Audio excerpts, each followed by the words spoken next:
Loading complete.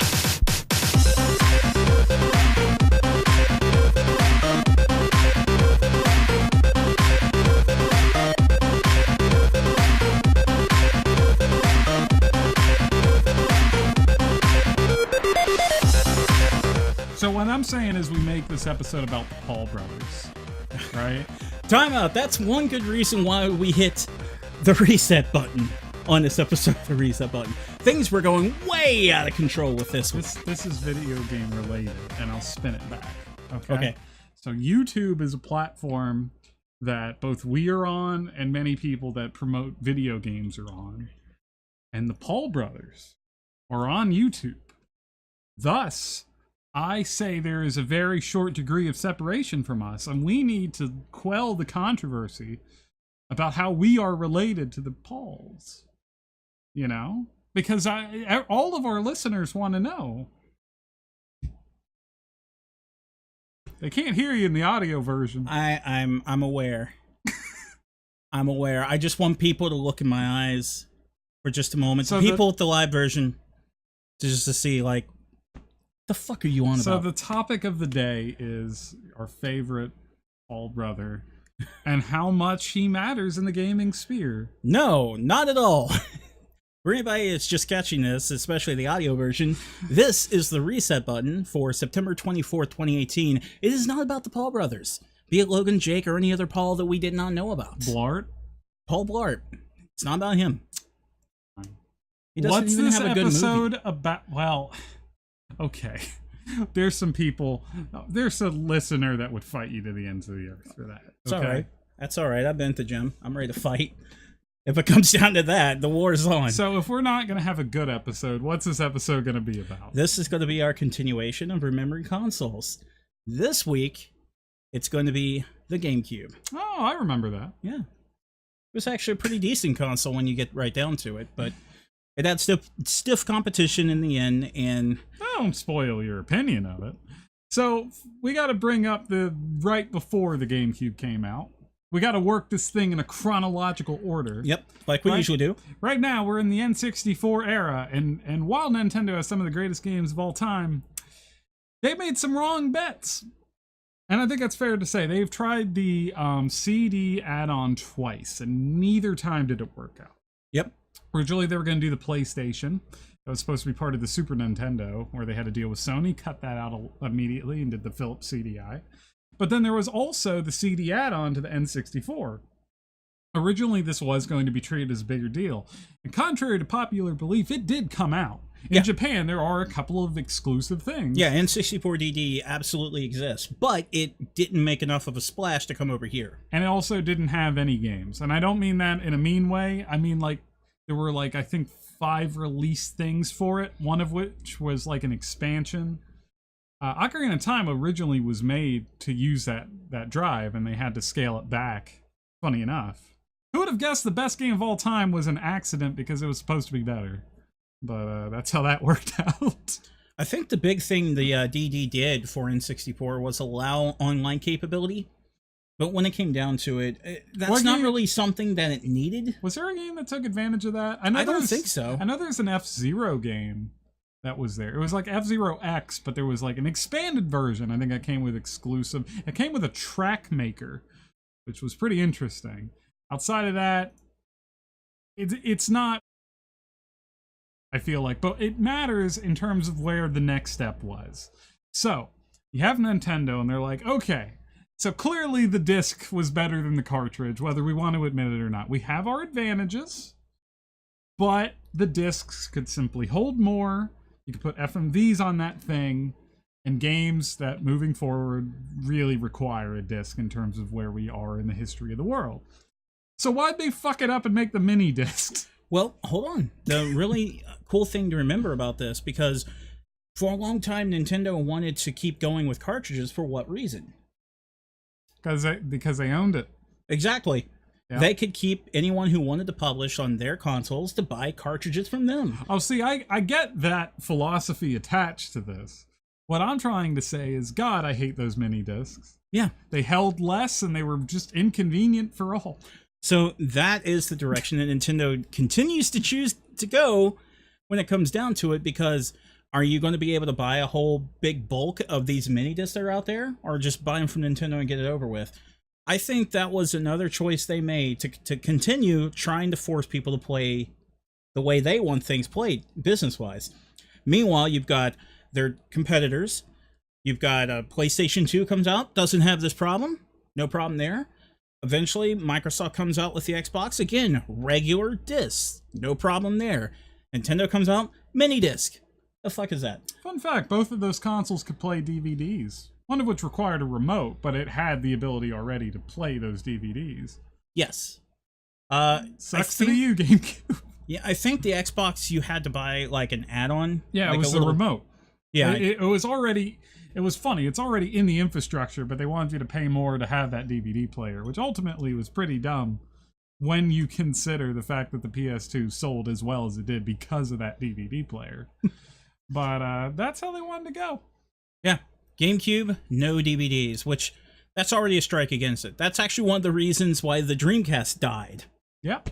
So, well, one of the reasons. Why, that was, I wouldn't say as important in the grand scheme of things for that argument. I wouldn't even say on a scale up or down where it was. It was just one of the reasons. So in terms of its architecture, I think the GameCube's really interesting because the GameCube is so good as a piece of hardware that they used it again for the next console with no improvement. Like, the Wii is just a GameCube. You can tell me otherwise, and I don't believe you. I'm confident it is the exact same infrastructure. But for the time, that GameCube was pretty damn powerful. Yes. Right? It was more powerful than the PS2, even though it was much smaller. Yeah. Like, it could be carried around as a lunchbox. It had a handle on it, which I never understood because it was not a portable device. You still had like a million cords and all these things. That's one of the things they expected people to do, was carry this thing around by the handle, and I guess take the it does come with a power brick, by the way, guys. It comes with that. They expected you to take that, the power brick, of course the cable to connect it to a TV, controllers, all that, and just lug it around. I think the plan was you're supposed to wrap the cords around your neck, while you hang yourself, while you're also bringing the GameCube to school to play Smash Brothers, which is quite frankly what the whole console is. But I'm getting ahead of myself.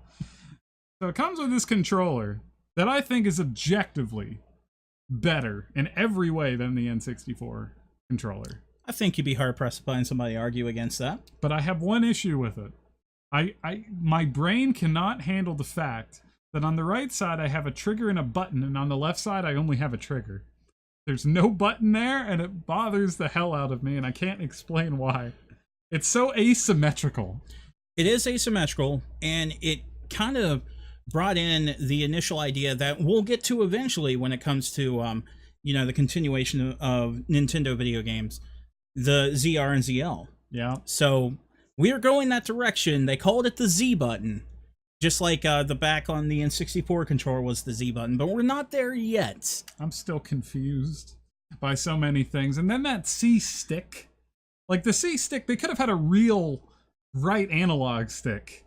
That C stick sucks because and it's objective. You cannot tell me it's not objective, and I have reasons for this. A first-person shooter that you want to play on that GameCube, have fun with that. It is the problem. It not only does it not function well enough for you to actually, like, it only works for inventory. You cannot use that thing as a real camera unless you're going just left to right with it, right? That's basically it. It's a nightmare. Why'd they design it like that? I get the idea that they wanted to go farther than the C buttons they had. Yeah. But goddamn, you had competition to look at. Just put a second analog stick. PS2 was already out at that time. You this could is look ahead at the way of time, they but handled you it. do know the reason why Metroid Prime controls like that. They said originally, oh, we were going to use the right analog stick, but when Nintendo showed us that C stick, we said, flat terrain. We're flat terrain. But it was supposed to control like a normal FPS. It would have played like Halo had Nintendo not fucked that up. And that's kind of hilarious to me.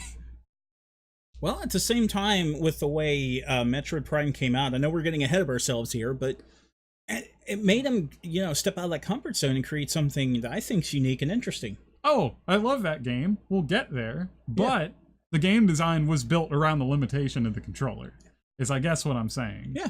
Metroid Prime 3 is the only one that is not that problem, because you had that aim, so you had something that was a little more, I could look up and down more comfortably, so the level design didn't have to be flat. But if you play those games, they really are flat. They have to make sure that it accounts, including the jumps and all that, for those controllers. Okay, and looks like chat's already getting a little salty here.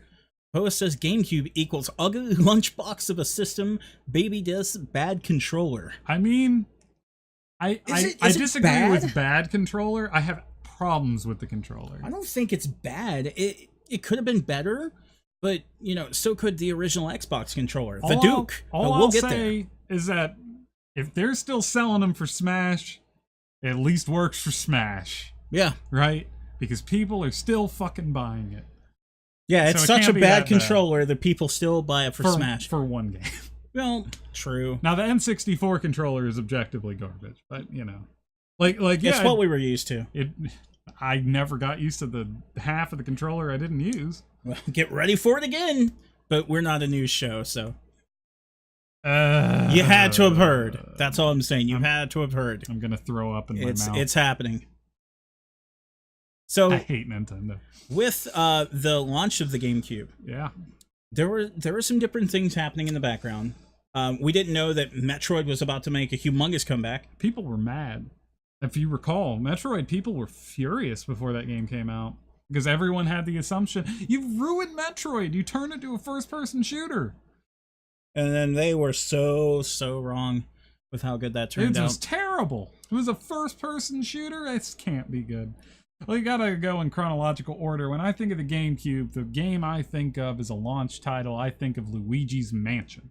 Yeah. I think of this wonderful, weird little title that pissed everyone off because it wasn't Mario. It wasn't Mario. That actually was a legitimate thing that happened. Because the system launched without any Mario game, people were legitimately, like, not upset. They were furious. Yeah. They did not understand at all how you could present a new Nintendo system and not have a Mario game, which I understand. That's usually the norm. You get a Nintendo system, you get a Mario game. I think nowadays it's more it's easier to understand that you got to make the game to learn about your hardware first. So a lot of game companies say, I'm going to make something that isn't the main one so I can just get my leg in the water. Square Enix had one, or Squaresoft had one with the bouncer on the PS2, if anyone remembers that. It's garbage. But it exists entirely so that when they make Final Fantasy X, they go, okay, we know how this works.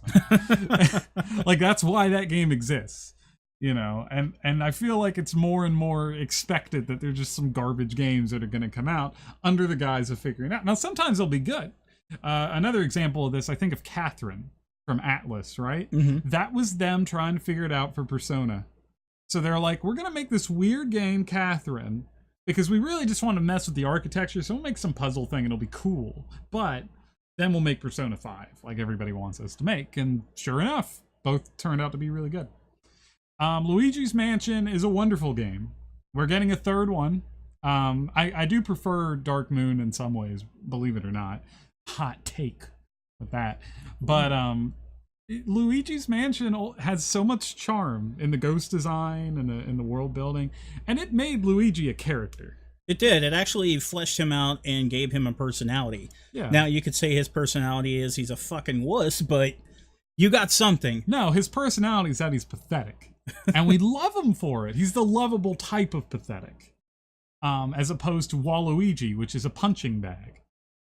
But, you know, I mean, He got punched right out of Smash. They still consider him pathetic enough that it's like, oh, his Switch got broken. Thank God for that cloud save. Like, they just want to hurt Luigi. They want him to feel less. And I always felt bad for Luigi. He's always living in the shell of his former brother. Of his former brother? Yeah. Well, they're no longer brothers. I haven't played a Super Mario Brothers game in a long time. Oh. Have you? That's just mean. Super Mario Odyssey, you cannot play as Luigi. He was there. He called him bro. Can you play as him? No. That's what I thought. Because Mario doesn't let Luigi tag on for anything. Oh, it's almost like they're really not doing it together. They had to make a sub-series called Mario and Luigi just so they could let Luigi and Mario have the excuse of being together. And even those games make fun of Luigi constantly. Luigi's Mansion was fun because usually in Mario games you have like an array of different worlds, different colors, different things like that, right? Yeah. Yeah, that's usually the way Mario games go. But for this one, it actually kind of goes in a childish kind of way. It's a horror themed game.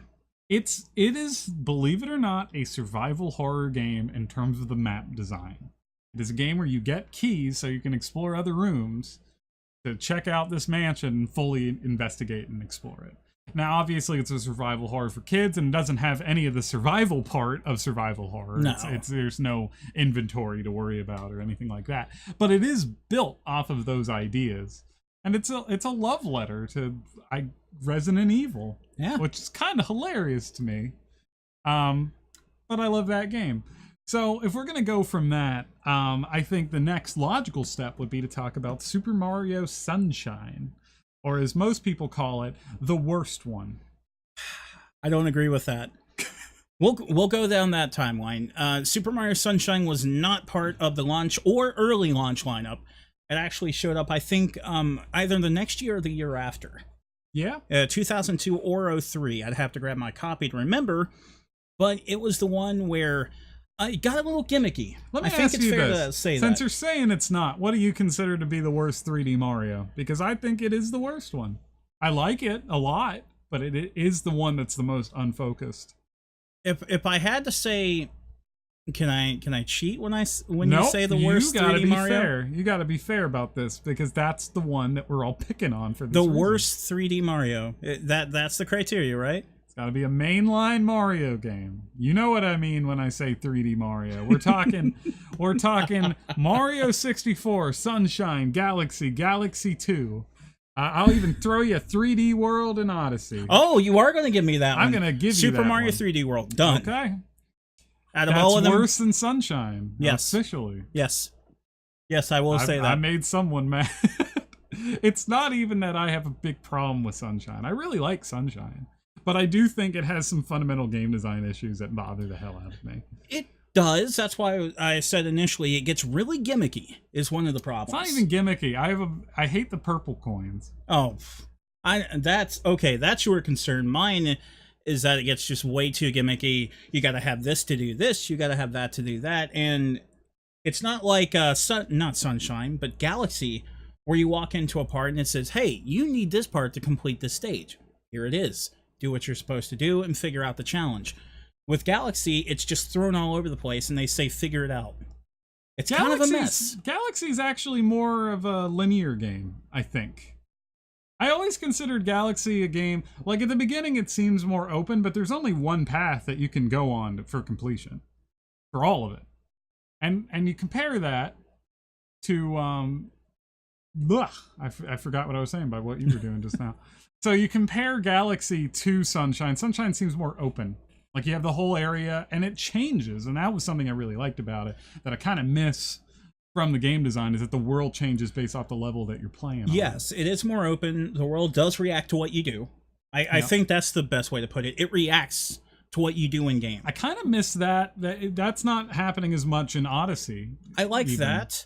But the openness of Sunshine can be a detriment sometimes. Yep. Because like I said, it can get messy, and next thing you know, you're throwing your hands up going, what the hell am I supposed to do?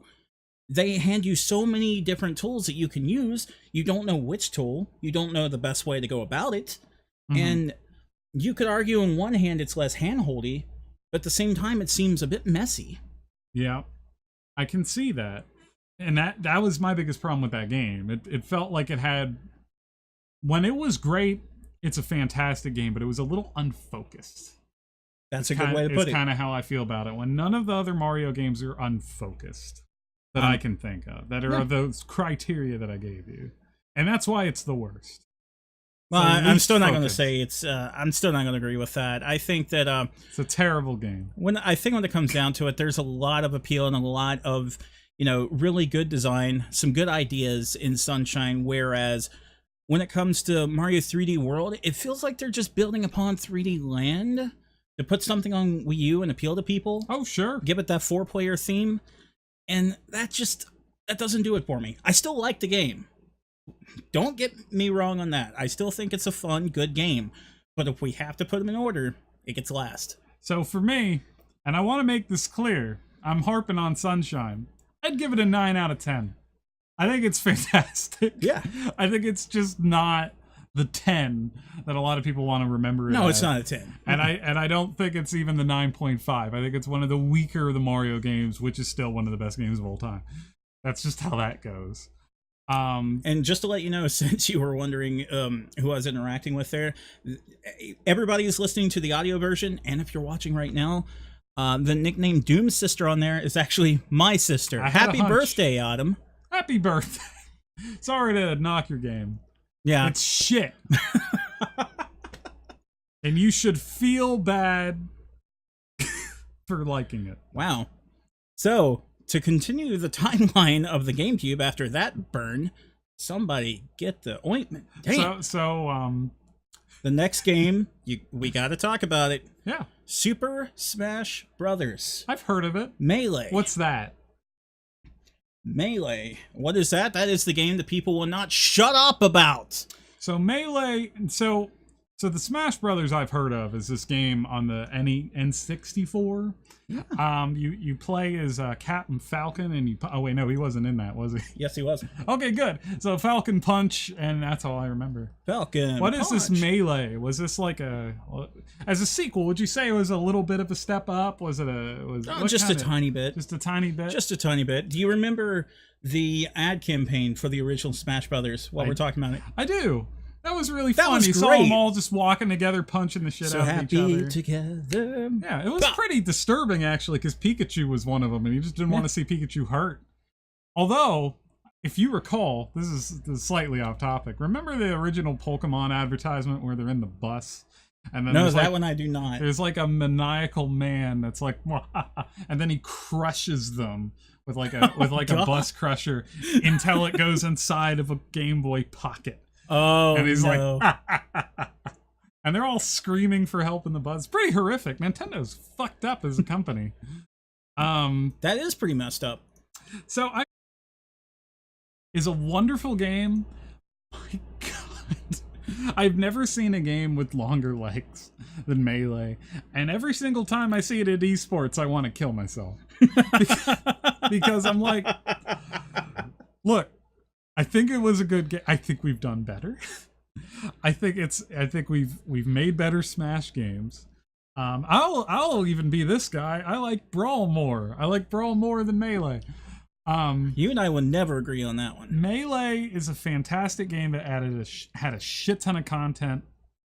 Fucking, when I was in high school, the game was so big that we had a club dedicated to just Smash Brothers. And it was huge. We had like a local esports scene at my high school for this one game. And was this when Brawl was already out? No. Okay. Although I believe Brawl came out and we were still playing Melee. That's exactly what I wanted to hear. From those people. I was playing Brawl because I love tripping. And I think tripping should come back. And I want that at least option menu. It's not ultimate unless you add tripping. That's all I'm saying. So Melee added a huge amount of characters to the entire roster. Yep. Added more modes. Added trophies, which have become a very big thing when it comes to Smash, because trophies led to Amiibo. I feel like this is only a knock against the game at that point. Well, some of us like Amiibo. I like 3 of them, and I own like 3 and I'm happy with that many. Okay. Well, some people like Amiibo a lot more than that. There's a whole bunch of them back there. He's got like 60 back there. It's pretty horrific. It's pretty awful. I have a Nintendo shrine. Oh. So if anybody ever wants to see any of the photos, you can go to my Twitter. He owns Amiibo for games he's never played, and it scares me. It happens. That Lucas is a lie. You've never played Mother 3. That is correct. I have never played Mother 3. But however, he bought the Amiibo. I like to play as Lucas in Smash. Fucking play Mother 3. It's pretty good. Maybe I will. Well, Nintendo, get on it. My God, Poe says the great Amiibo Ponzi scheme. It's wow. It's working. So Smash Brothers, it's pretty good. I think ultimately it has stood the test of time, considering people still play it. Oh yeah. And it was a massive leap forward as a game, and I think it created its own genre that other games tried to copy, but no one will ever replicate the same way that Melee did. People have attempted left and right, even to the point where I don't know if anyone has heard of the game Rivals of Ether. Yeah, But yeah. that's like out there. Indie Smash Brothers. Yeah, Dan Fornes told me specifically that he thought of Smash Melee when he was making it. You know what's fucking hilarious? There's 3 Smash clones right now on the Switch. Oh, I believe it. But not Smash yet. And Not- people are buying not it yet. just to scratch an itch until they can get the real thing. Not yet. Dan actually picked on Brawl a little bit when he was talking about the game, because For he being said the best one. he said that you weren't able to do predictions as much on there because it was too floaty. Yeah, because that makes it a better game. So Why would you want to predict a game? You want to play it. Well, that's what I'm saying. he said it was too floaty to be able to predict what another player was doing to be able to get a smash on him. Oh, gee, it sounds like they balanced it better. Oh, no. They did. So there is that. That is true. But we're not talking about the Wii, so we'll leave that alone. So Melee is undeniably a perfect game. 10 out of 10. Buy the GameCube for Melee. It's the only game that matters. Yeah, I would say get Except a GameCube for this Melee. next game that I'm going to bring up. So this is like my favorite and least favorite Zelda game of all time. I fucking love the Wind Waker so hard. The reason it is my least favorite, I'm going to get off the negative right off the statement. Okay. Is that the boat travel means I'm watching television. The boat travel means that I am not playing the game. No, you're not. You have made the world's biggest open world, and most of it is just a waste of water.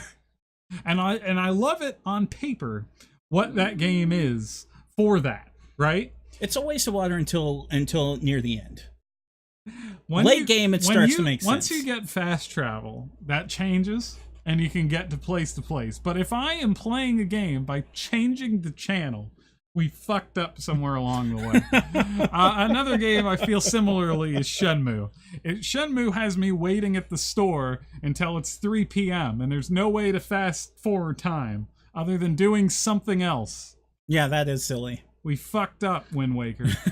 Now, having said that, it is my favorite Zelda by far.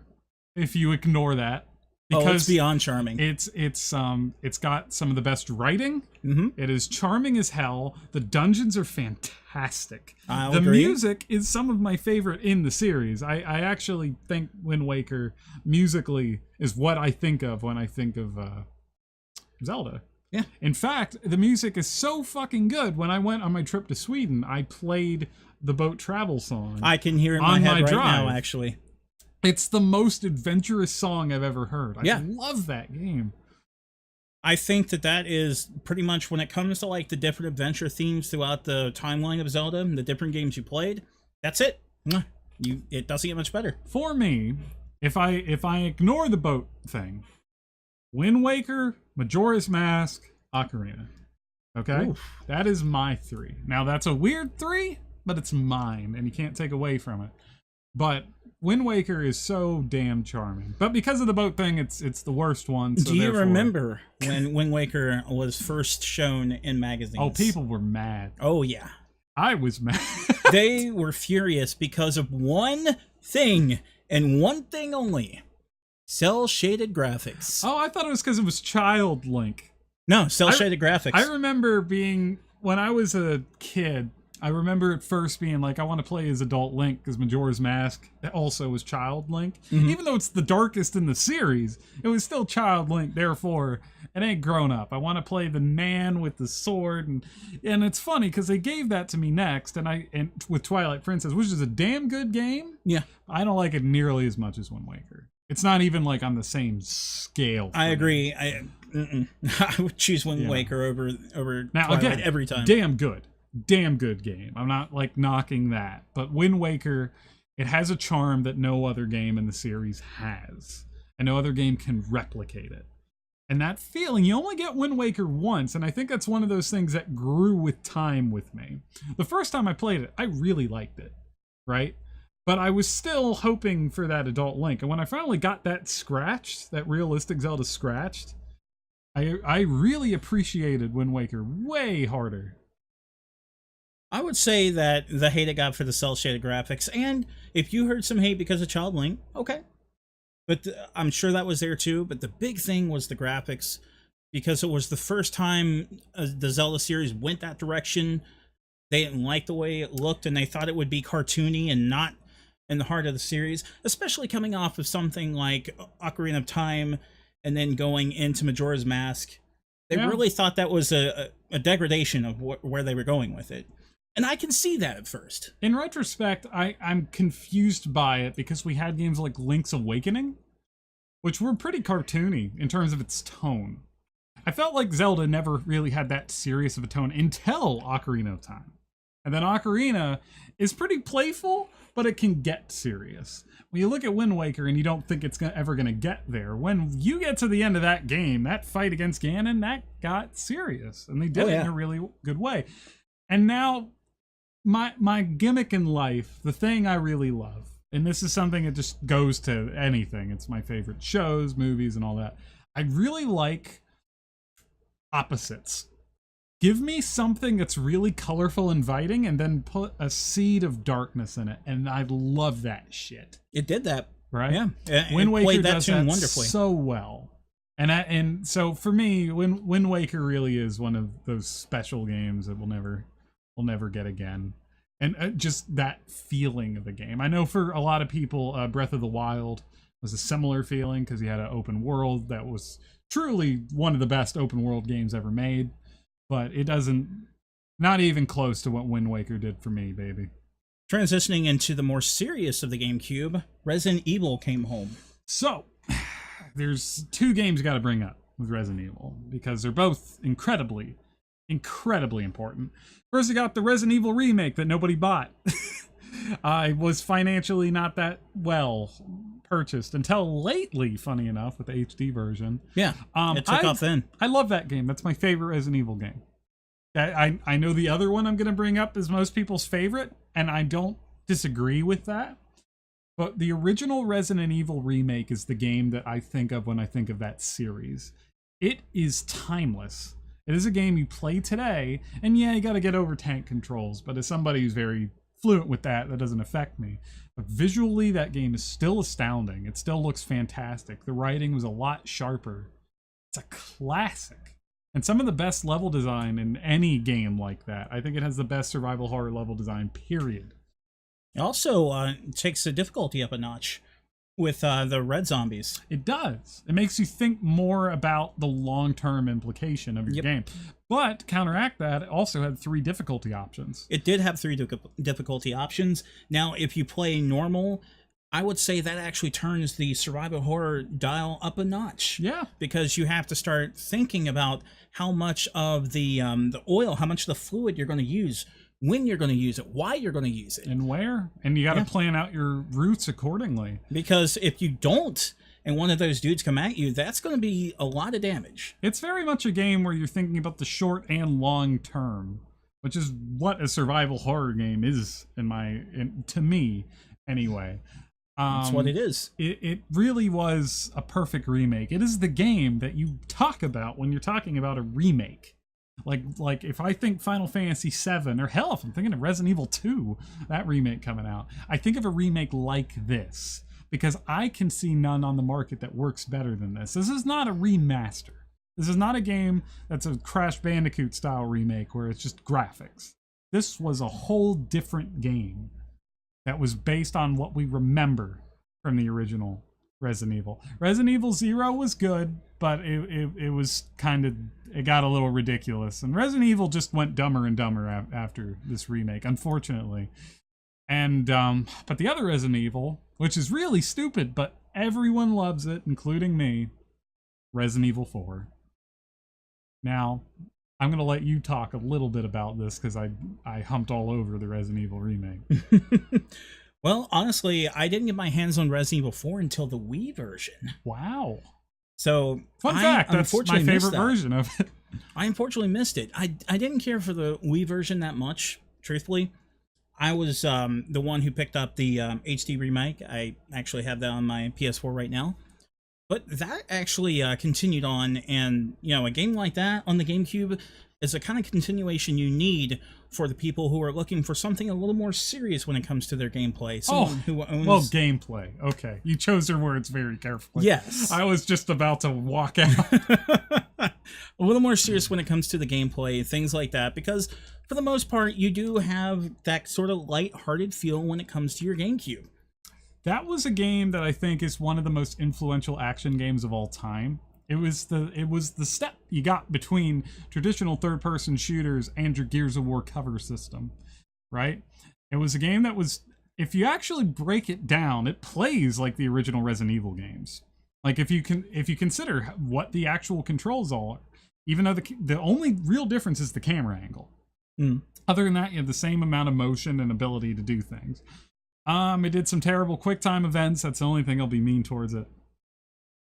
It was scary at the time. And it still can be scary on occasion. But man, that game's really dumb if you go back to it. That might be one of the dumbest games I've ever played in my life. And you didn't realize it at the time. This is a game where you literally get on a roller coaster at one point after talking to a Spanish midget who's yeah. And who tries to where's the satisfying sound of one's impalement? The plot doesn't make any damn sense. Originally, it starts with you just trying to rescue the president's daughter, and it is from beginning to end. But the amount of ridiculousness, people forget the end. By the end of that game, the voice acting is goofy as shit too. By the end of that game, you're fighting the zombie military, and they have guns, and it turns into Call of Duty, and a helicopter explodes, and it's so funny. It's one of the corniest games ever made. Leon Kennedy is a character that came from a serious horror game, Resident Evil 2, which was also kind of silly. Here he's making one-liners the whole game, and they're all bad. RE2 can have some silly, but I like what Poe said there, that RE4 has the plot of a corny NES game. I feel like Jim Sterling said it best to describe Resident Evil 4's Leon. He said, Leon is not the main character of an action movie. He is the guy that desperately wants to be cool, but he's just not capable of it. But he's trying so hard. I love it. Gotta give the man a cookie. Yeah. Unfortunately, after that game, Resident Evil was ruined forever because they took away the wrong lessons. And I can't blame them, considering the reception that 4 got.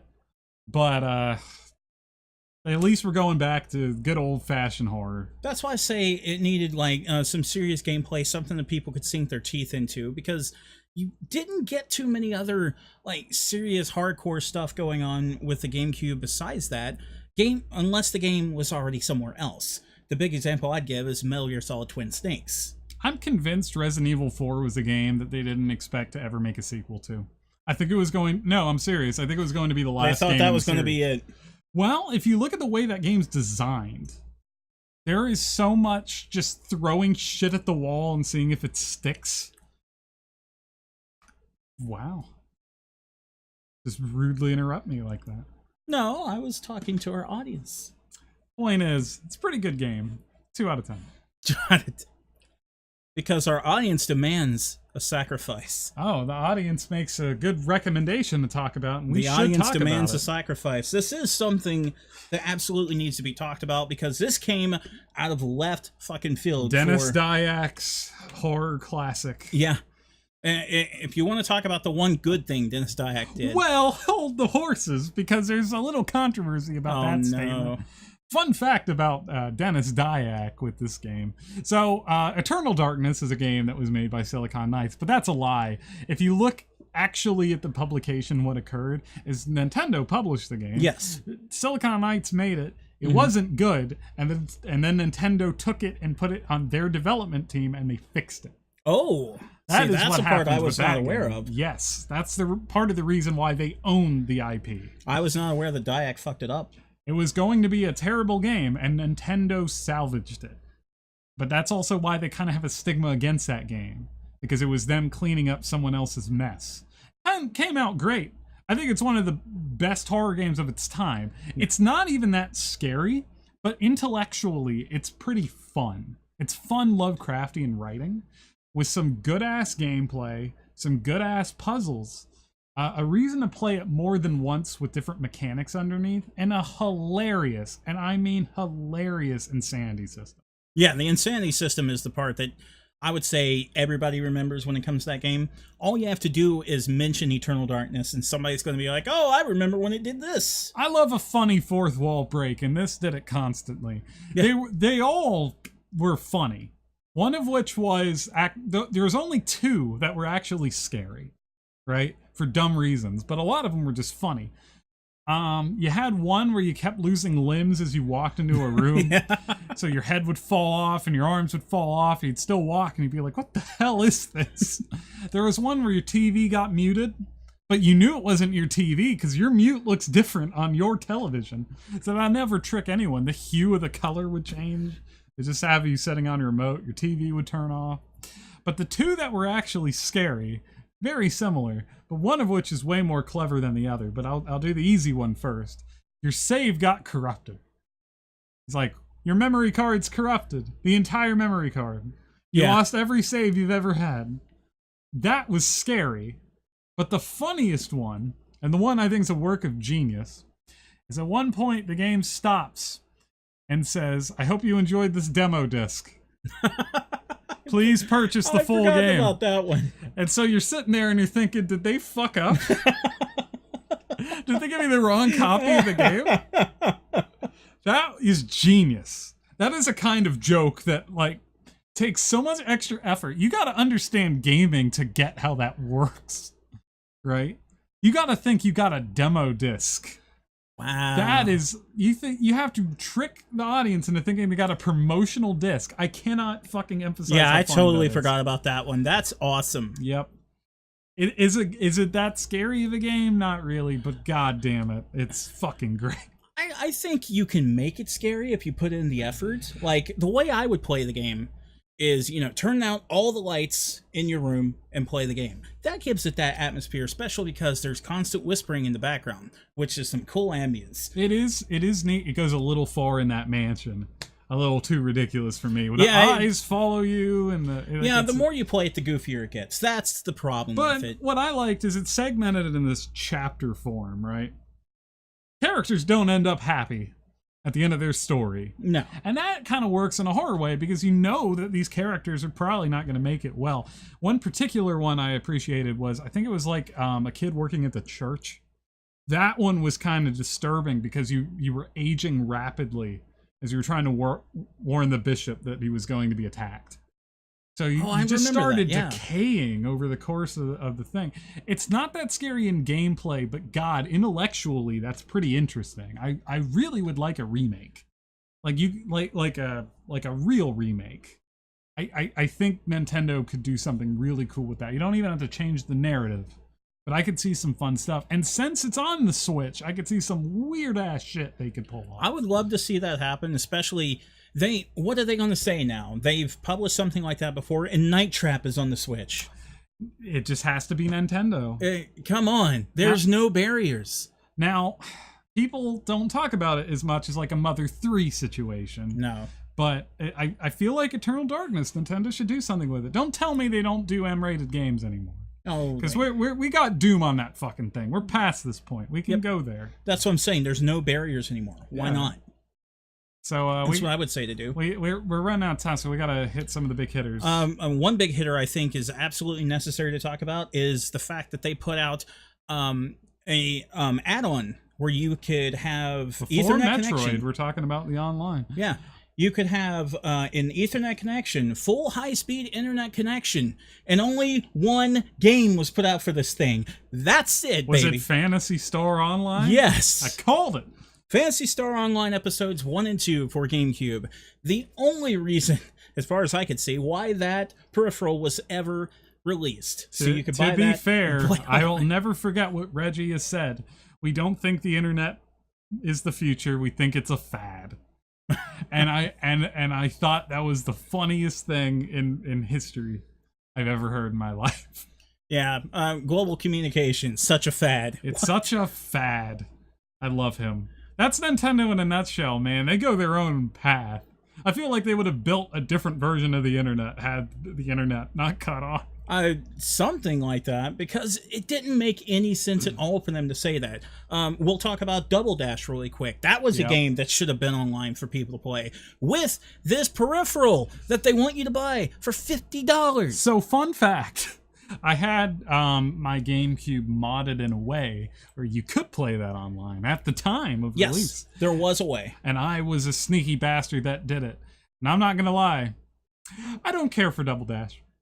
I think it's good. I just don't, like, for me at the time, I was just thinking, man, that DS one is so good. And that was all I was thinking about.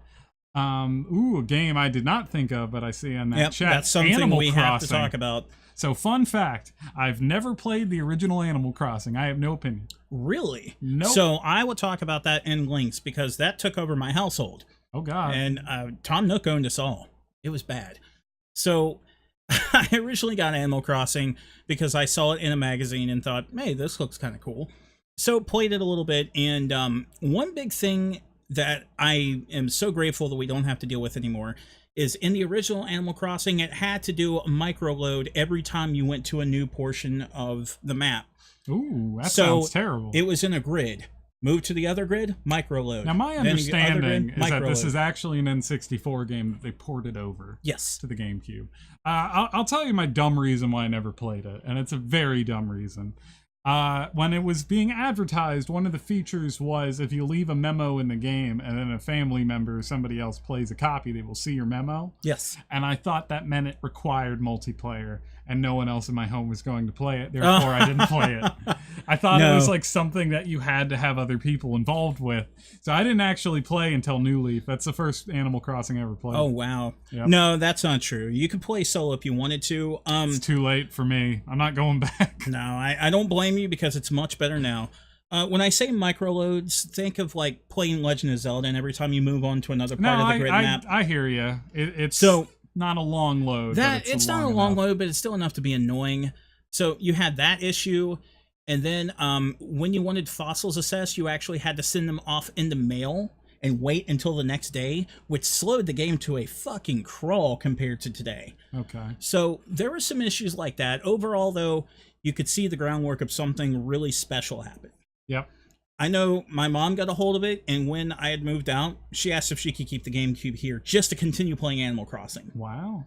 And I said, sure, why not? Fun fact, my biggest problem with Animal Crossing, and this will exist forever, is that if I ever put the game down for too long, I'm scared to pick it back up, because I feel like all the guys would be mad at me, and I feel guilty. They're not mad, they're upset. So I kill them, and then I just make a new town. Oh, wow. Because I just don't want to deal with it. My fight or flight kicks in, and I just go way too far with it. Damn. Okay, we gotta go quick. Pikmin. Pikmin is something that has to be mentioned, because that is Miyamoto's favorite game. Yeah, it's Miyamoto diving into the puzzle strategy type of game and owning that shit. Never played it. You never played the original? Never played any. I've not played a Pikmin game. Wow. We gotta change that. Nope. It's a really good If I'm gonna series. start, I'm gonna start with the new Switch release when that happens. That's when I'm doing it. It's a shame. Pikmin 3 is so good. So the first one, boo this man, says Poe. Boo. It's just I wanted to play them in order, and I never got to play the first one, so it's just... I can get the first one. I know, it's too late. I'm gonna play the new one when it comes out. Oh, or I'll play that 3DS one that everyone hates and just judge the whole series based off it. My sister says Force of Me has to play it. So we're just going to talk about it really quick here for the people that are actually listening and not participating. Oh, God. So in terms of it, if you haven't played Pikmin before, first off, wow. Second, you get these little guys called Pikmin. I've heard of them. Pick them out of the ground, and the idea of the game is to survive X nights while you're continuing to get different things you need to get back to your home. And you've got these various enemies, these various aliens that will kill the Pikmin and leave you stranded. So you have to strategize to find ways to get the things you need, kill the monsters, bring them back, and just be successful. I know there's an Energizer battery. Yes. That's what I know. That's, you get like a UFO, and there's like a completion bonus. That's the second game. Well, see, this is how much I know. I almost said part 2. It's not a movie, it's a video game. So Metroid Prime. I'm familiar with that game. Metroid Prime 2 is my personal favorite. So this is going to be general Metroid Prime thoughts. Man, Metroid Prime's good. I think if you're going to transition a 2D game to a 3D game, that's how you do it. Yeah. I think that might be some of the best conversion from a game design standpoint, proving that the Metroidvania works really, really well in 3D. Now, I have some nitpicks with the original Metroid Prime, specifically the map. I think there's too much backtracking for the wrong reasons. Metroid Prime 2 does not have this problem because the map is better function. Like, it's a little more easier to get from one zone to another, and it's a little nitpicky. But as an experience, you want to talk about what the vibe of Metroid is and the tone of Metroid. Prime is perfect. Having said that, I hated it when I first played it. I was the complete opposite. I played Metroid Prime and was blown away that they were able and capable of turning a game like that, a series like that, into 3D. I'll tell you why I hated it. And it's a very time and place thing. Okay. I hadn't played Super Metroid. Oh. And Metroid Prime is not a good first Metroid. No. It's a fantastic game, but you don't quite see what it's doing when it's the first time. And I also didn't have any, like, I hadn't played Symphony either. I was not familiar with a Metroidvania style game. And it also didn't sink any of that nostalgia into you. No, I had absolutely no nostalgia for it when I played that game the first time. Now, I liked it, but I had some significant problems with it that I did not enjoy. Now, history, and Poe disagrees. Prime was my first and I loved it. Well, you can. Now, having beaten Super Metroid, having played Metroid Fusion, I've played every Metroid game. Yeah, Prime's probably one of my favorites. I think it's, as a series goes, the whole trilogy's fucking great. Okay, they're well designed, they capture a tone, they are just amazing to explore, and man, the first one, even visually, holds up so well. Like, there's not a thing I would change about it. Just port it. I want to play it again. It wasn't that long ago that I was replaying it, and I would not mind replaying it now. I wouldn't mind them bringing the Prime trilogy that they released for Wii and bring that over to Switch. I guarantee you it's happening. It would be perfect. Because we got 4 coming out. It only makes sense. It does. It makes perfect sense to bring something, that loved and that well polished over. And then on the go? Are you kidding? Now, I feel like most games have copied this now. Dark Souls is a game that I felt like expanded. I agree with Poe on this. The core philosophy from Metroid Prime and kind of made it bigger in some ways. And I think there's a million of these games now. And it's actually very similar, I feel like you've beaten Bloodborne. It is that style of map. It is that style of exploration. It's just more on skill than it is actual item progression, which I think is a better way to do it. Mm-hmm. But yeah, the Metroidvania is like the entire indie market now, because we've all discovered that, hey, it turns out Metroidvania is a damn good genre. And, gotta give it credit to Metroid. It started the genre. I'm gonna give it to that over Symphony. I like Symphony, but, Metroid was first. And it was also the first to figure out how to do it in 3D. Yeah, like I said, I didn't think that they would be able to properly bring something like that over to 3D, let alone make it a first-person shooter. I gotta talk about it. And they still did it. This isn't exclusive to GameCube, but I think in my mind it is. Okay. Killer 7. That was one of my favorite games of all time, Suda51. That game was originally part of the Capcom 5 that were supposed to be GameCube exclusives. Killer 7 is one of the weirdest, trippiest games ever made, and I love every second of it. It's kind of like a survival horror game with a little more comic book styling that just goes off the deep end in insanity. It's probably one of the first Japanese games that truly went insane other than Metal Gear Solid. But this goes much farther. This is way more Lynchian in the way that it was done. It made me a hardcore Suda51 fan. Now, I fucking love that game. That game is aged beautifully, visually, still looks fantastic. And they're thinking about putting it on the Switch, which I would like. Beautiful Joe is something we would definitely throw in there, but I think that was also in PlayStation 2, was it not? Yeah, it was, but you think of it as a GameCube game. It's part of the Capcom 5, I think. I think most people do. I think most people do. So yeah, I'll throw Beautiful Joe. Beautiful Joe is an amazing beat 'em up by Clover, who would later become Platinum. And those guys made so many damn good games. Oh, Platinum does good stuff when you give them the ability. Don't look at the Transformers game and say Platinum sucks. That's not fair. I'm trying to think if there's any blind spots in our GameCube. We'd have to be quick. We're running out of time here. I think that's it. The other thing I can think of really Star quick. Wars Rogue Squadron's pretty good. Yeah. Visually incredible. Let's see. We'll even talk about Bloody Wolf sucks. Bloody Wolf. It was a fighting game. It Bloody was on the Roar, you GameCube. mean? Bloody Roar sucks. Paper Mario and the Thousand Year Door is amazing. That was good. One of the best JRPGs. Way better than that other Mario RPG you love so much. What else?